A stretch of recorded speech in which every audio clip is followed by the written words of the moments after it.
Shh, keep it down, will ya? I ain't trying to get caught, alright? Like the title implies, I went to a maid cafe. The cafe is hosted by the university's anime club. I was really excited to go, so I grabbed some cash, put on a simple outfit, and headed there for my reservation. Before I get into my visit, I want to make it clear that I'm not associated with the anime club or have any connection to the members. Everything I talk about today is solely based on my experiences and opinions. I sat at table 8, which had a paper lining to doodle on, a glass full of crayons, and a centerpiece with the internal strength of a discarded plastic bag. The menu had a variety of desserts, drinks, and appetizers. Many of them are affordable. I say many of them because the drinks and the desserts are reasonably priced for what you get, and the main entrees are around or maybe even under what a typical meal on campus will cost, which is great because I like a good deal. The finger sandwiches are the ones where I feel a bit conflicted. On one hand, I think they're going for a light lunch with the small sandwiches, and I think that they would be appealing to those who are looking for a savory treat, but are not looking to get full on one sandwich. On the other hand, I kind of feel like it would make more sense if they had made the sandwiches in like a 4-inch by 4-inch, kind of like a slider, and charged $5 to $6 for each sandwich. I got a roast beef sandwich with horseradish, aioli, and lettuce served on a baguette.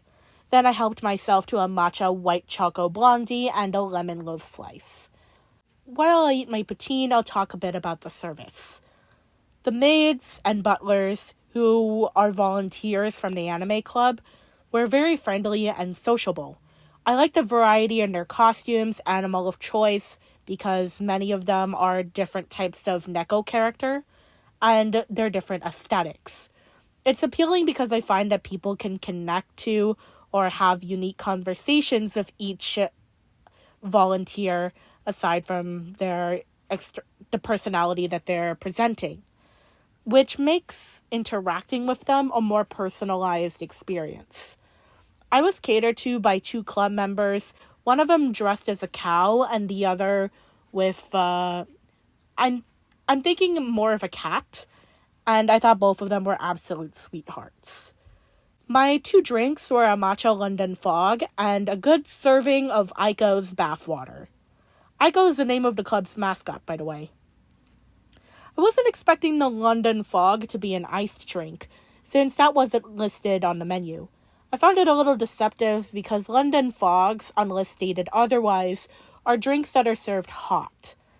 As for the taste, it's mostly milk. Like, you taste the matcha, but it's a bit faint because it's pretty much diluted in milk.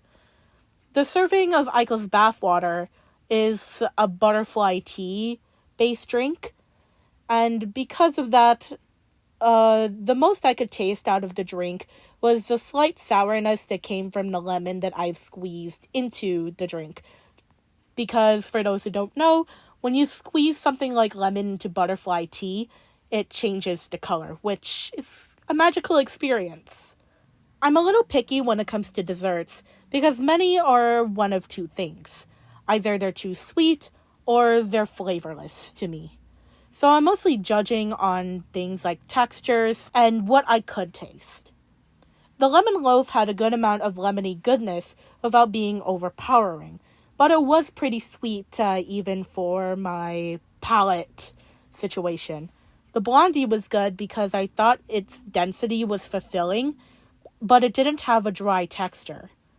The desserts in general, they have a very homemade look to it, which added to the cafe atmosphere because it created the illusion that they were made freshly in-house, which I thought was very adorable considering the theme.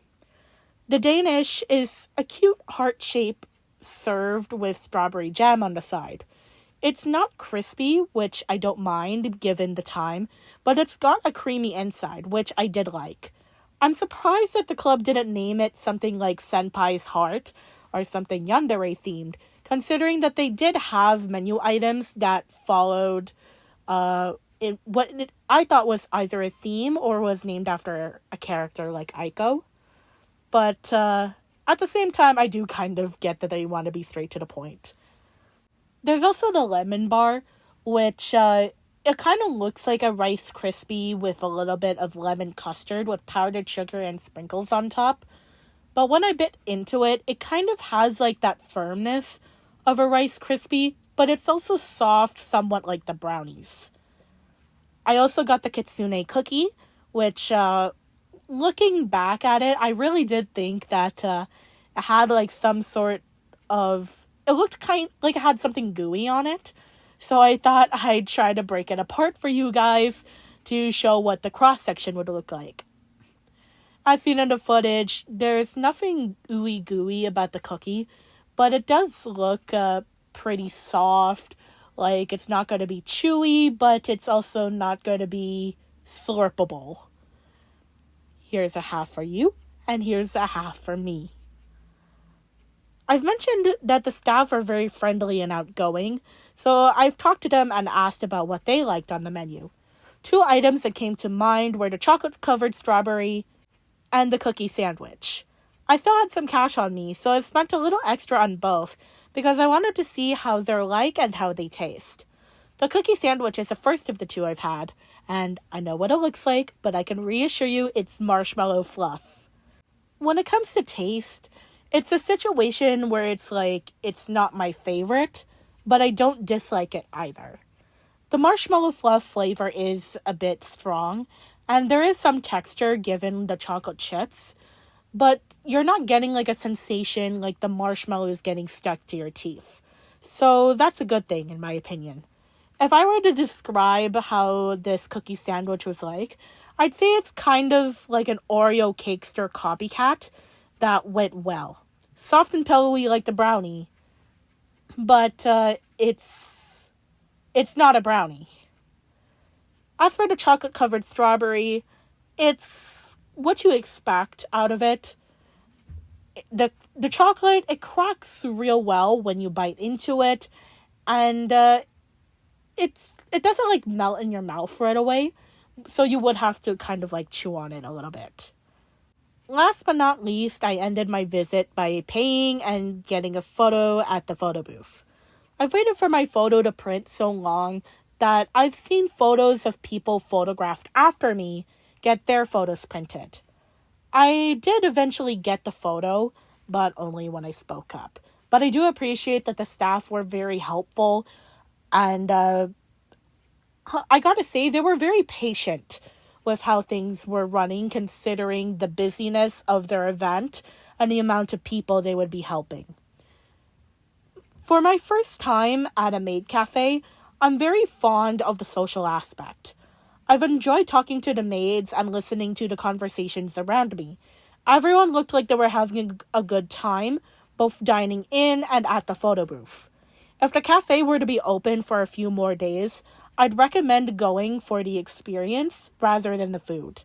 The food is okay and it gets points for being homemade and affordable, but I don't think there's any particular item I'd be racing or competing to try again. If you're a student, alumni, or even a staff at TMU who wants to come back next year, I strongly recommend taking advantage of the reservation and booking system, and book within the first 2 hours of the event if possible. Because after the 3rd hour, I saw a line of people wanting to drop in. It was so long, people were told to come back later. And even then, they're not guaranteed a seat. Seating after I left got so tight that the staff were only able to take in 1 or 2 people at a time. Overall, I'd say my experience is a strong 7 out of 10. To the Toronto Metropolitan University Anime Club, I want to say thank you for making my first experience wonderful. I appreciate the company and the patience you've had for me. I hope you continue having the Maid Cafe event and many other different events because of their popularity. And to everyone else, thanks for watching my video. Have a good day.